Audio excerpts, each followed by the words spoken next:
Enkidu, comme tu es beau, tu as la stature d'un dieu. Pourquoi traîner ainsi avec les bêtes? Viens avec moi, je te montrerai la cité d'Uruk et tout ça. Oui, d'accord. Je préfère changer d'environnement car avant, je n'étais pas comme ça. Je constate que c'est mieux d'être civilisé. Je suis d'accord avec toi. Je te suis, femme. Présente-moi au divin Gilgamesh, dont la force est comparable à celle des buffles. Alors suis-moi, Enkidu. Les cités sont fascinantes. Là-bas, chaque jour est une fête. Tu sais, Gilgamesh, il a rêvé de toi. Il a dit, ma mère, je me tenais sous une voûte céleste quand une pierre est tombée du ciel. J'ai cherché à la soulever, mais elle était trop lourde. Elle n'a pas bougé.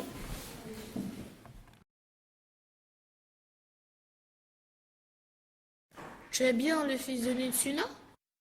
Oui, je suis bien le fils de la déesse protectrice des buffles. Les dieux t'ont destiné à devenir le souverain de la cité. Comment le sais-tu? En l'île, en sa sagesse. T'as choisi pour gouverner les peuples. Nous allons sceller le pacte d'amitié, malgré les reproches que tu as à me faire. J'accepte ton pacte d'amitié. Alors soyons amis. Tu es désormais mon frère. Tu n'approuverais pas ma conduite alors que j'allais m'emparer de l'épouse. Tu t'es interposé et m'as fait plier le genou. Je t'aiderai dans les conquêtes et tes missions. Tu es le plus fort des adversaires que j'ai jamais rencontré. Tu as la solidité d'un bloc de pierre et la bienveillance d'un bouclier. Tu es aussi fort que moi, et peut-être beaucoup plus. Viens avec moi, mon frère, combattre le terrible Umbaba, gardien de la forêt des cèdres. Je vous salue, mère. Je te salue, mon fils. Je pense à faire un voyage. Comment ça? Avec Enkidu, nous voulons affronter le grand Umbaba. Mon fils, tu as perdu la raison. Non, mère, je suis assez fort pour effectuer le périlleux voyage qui nous conduira au grand Umbaba. Je te l'interdis. Pourquoi, mère? Je voudrais pouvoir être connu dans le monde. Tant pis, ton bonheur est le mien. Va, mon fils. Dans l'antique Mésopotamie, il existait une forêt de sel. Elle possédait des conifères, toujours verts et très grands. Elle était sombre, immense, dangereuse, avec des arbres qui étaient hauts et qui répandaient une douce odeur, un doux parfum. Elle avait aussi des pistes dans les taillis. Cette fameuse montagne de cèdres était le séjour des dieux et le sanctuaire de la sainte Irénée. On y entendait les hurlements inhumains de Umbaba et le tonnerre rugissait sans cesse. Umbaba est le monstre protecteur de la forêt des cèdres. Shamash y déchaînait tous les vents, vents du nord, du sud, de l'ouest et de l'est et d'est. Cette forêt était entourée de larges fossés.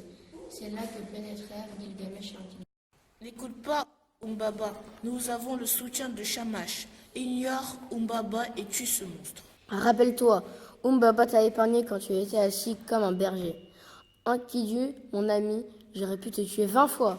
Mon ami, nous n'avons aucune pitié à avoir. Achève-le, tue-le, écrase-le avant qu'en l'île entende sa prière. Qu'il soit maudit. Tuons-le au nom des dieux. Ce cèdre était si élevé que la cime touchait le ciel. C'est Enkidu qui doit mourir. Gilgamesh doit demeurer en vie parce qu'ils sont trop puissants. C'est sur mes ordres qu'ils ont délivré la forêt de sel de Umbaba et c'est avec mon accord qu'ils ont tué le taureau célèbre. Pourquoi Enkidu devrait-il mourir? Tu parles ainsi parce que tu les as accompagnés comme un ami tout au long de leur peuple.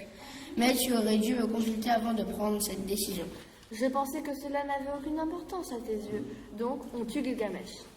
Non, Gilgamesh ne mourra pas car il doit gouverner Uruk jusqu'à que son successeur soit né. Donc finalement, c'est Enkidu qui mourra. D'accord, j'accepte, mais c'est la dernière fois. Mon Dieu, Shamash, pouvez-vous s'il vous plaît sauver la vie de mon ami Enkidu? Et pourquoi je ferais ça? Parce qu'avec mon ami, nous avons combattu pour le bien de la société. Mais qui avez-vous combattu? Nous avons combattu le gardien de la forêt des cèdres, Umbaba. Ah oui, je m'en souviens. Je ne peux pas le sauver car il est destiné à mourir. Il n'est pas dans son cas qu'à mourir, sans Gilgamesh. On ne peut rien changer au destin, Dieu mortel puissant. Nous devons nous incliner devant lui.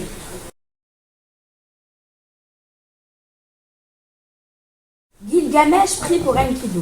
Gilgamesh passa entre les gardes protégeant le temple de son palais. Et alors il se mit à genoux et commença à prier les dieux. Ô Shamash, toi qui as rendu immortel Utnapishtim, Et toi qui nous as tant aidés et protégés, s'il te plaît, emmène-le vers le monde des morts le plus paisiblement possible.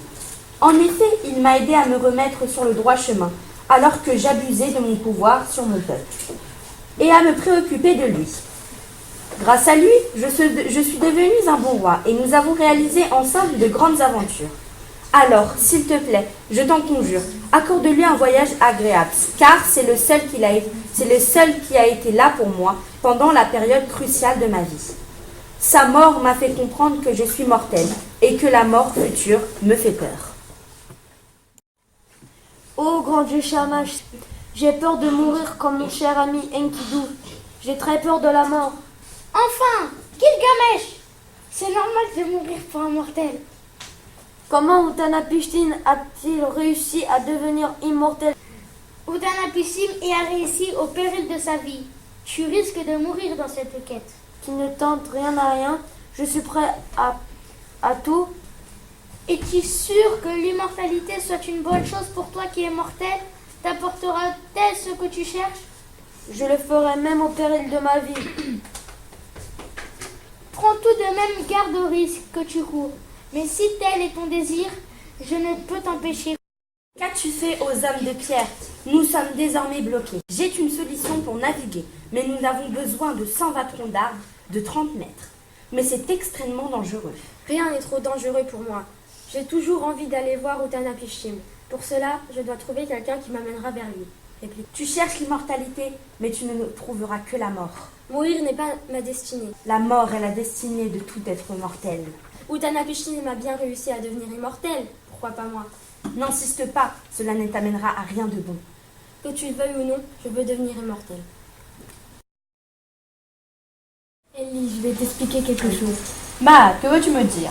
Les dieux ont également des limites. Tu as le droit de lancer des catastrophes sur l'humanité, pas de mettre en péril la survie de l'espèce. Je suis un dieu. Si je le souhaite, je peux détruire l'humanité, tuer les troupeaux, piétiner les villages, écraser les villes. Tu réagis comme un enfant. Ellie, être un dieu n'est pas un jeu. C'est avant tout une responsabilité. Ce n'est pas avec tes futiles paroles que tu m'arrêteras. Puis-je te rappeler que tu n'es pas le seul dieu. Nous t'arrêterons. On verra bien. Les enfers apprennent à Enkidu les différents destins des hommes. Plus on a d'enfants, plus la vie après la mort est heureuse. Une grande famille est une bénédiction. L'homme sans hérité ne connaît aucune satisfaction dans la mort. La femme sans amour est abandonnée de tous et délaissée.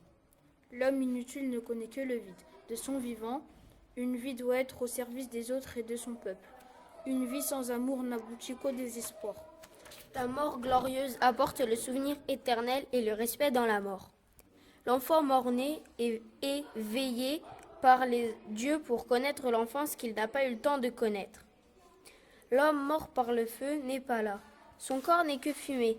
Il ne connaît pas de vie après la mort. L'homme sans sépulture est exclu des enfers. Son fantôme peut y entrer. C'est au vivant de lui donner des funérailles pour lui ouvrir ce monde.